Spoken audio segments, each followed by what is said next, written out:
Baie welkom by die voorlesing van die Afrikaanse Sabbatskoolles vir blindes en swaarsiendes. Hierdie lesse word voorsien deur die Wêreldkonferensie van die Sewende Dag Adventiste Kerk. Die voorlesing van die les word aan u gebring deur SSL in samewerking met Adventiste Wêreldradio Afrikaans en word voorgeles deur Marlena Nel.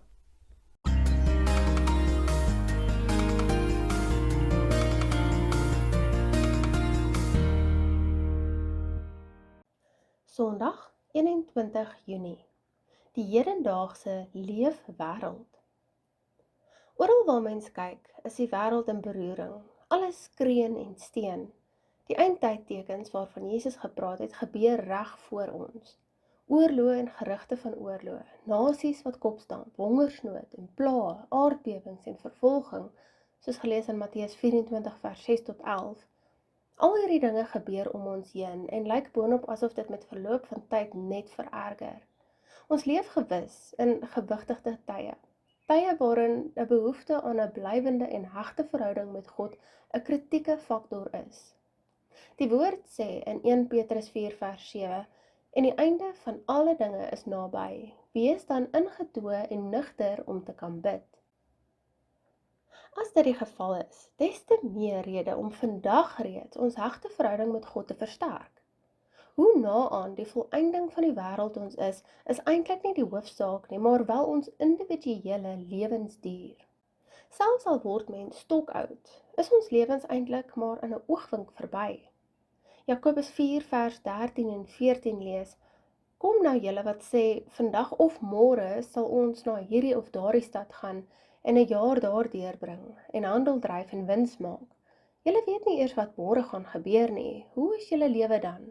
Dit is maar 'n miswolkie wat net vir julle 'n kort rukkie verskyn en dan weer verdwyn. Jakobus 4 vers 13 en 14. Hier slaan die Bybel die spyker reg op die kop.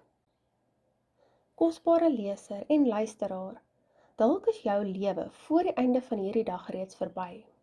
Dit is die hartseer werklikheid in hierdie sondige wêreld wat ons bewoon.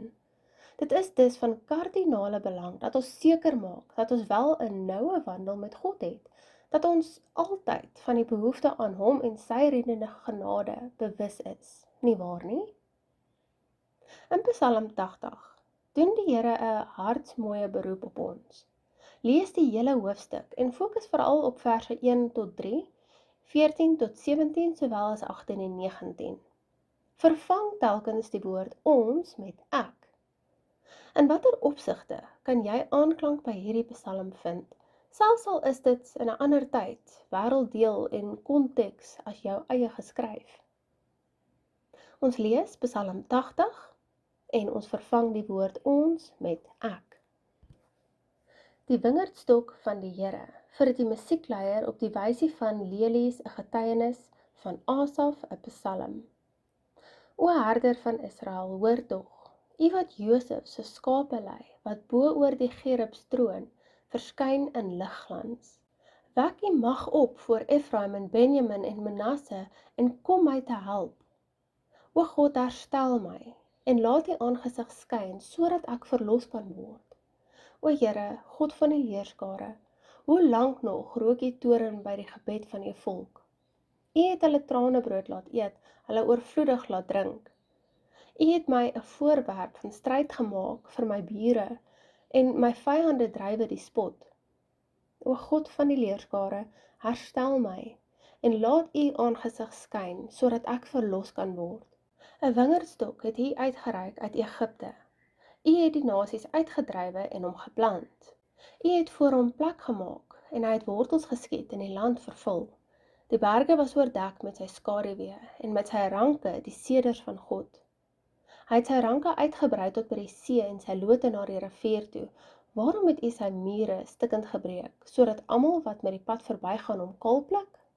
Die wilde vark uit die bos eet hom op en wat roer op die veld wy hom af. O God van die leerskare, kom tog terug. Aanskou uit die hemel en kyk en gee ag op hierdie wingerdstok en wees 'n beskerming vir wat u regterhand geplant het en oor u seun wat u vir u self groot gemaak het. Hy is met vuur verbrand, hy is afgekap vanweë die dreiging van u aangesig kom hulle om. Laat u hand wees oor die man van u regterhand, oor die menseseun wat u vir u self groot gemaak het. Dan sal ek nie afwyk van u nie.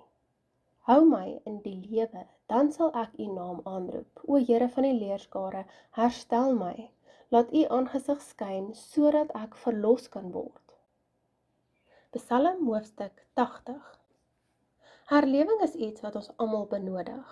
Dit is tog so maklik om oorgerus te raak of selfs te vergeet van die dinge wat God al vir jou gedoen het en besig is om vir jou te doen. Geen gelowige, net sy getrou of sukkelend, kan sê dat hulle nie saam met die psalmdigter kan bid, Psalm 80 vers 20, laat skyn die lig van u aangesig, sodat ons verlos kan word nie. Wanneer jy aanvaar wat Jesus vir jou gedoen het, wanneer jy weet dat jou sondes vergewe is en dat jy heeltemal in sy volmaakte geregtigheid geklee word, 'n geregtigheid wat jou deur geloof toegereken word, het jy die wete. Deur hom het ek verlossing deelagtig geword. Let op die uitdrukking, laat skyn die lig van u aangesig. Wat dink jy beteken dit? Veral met die wete dat jy slegs deur sy geregtigheid gered kan word.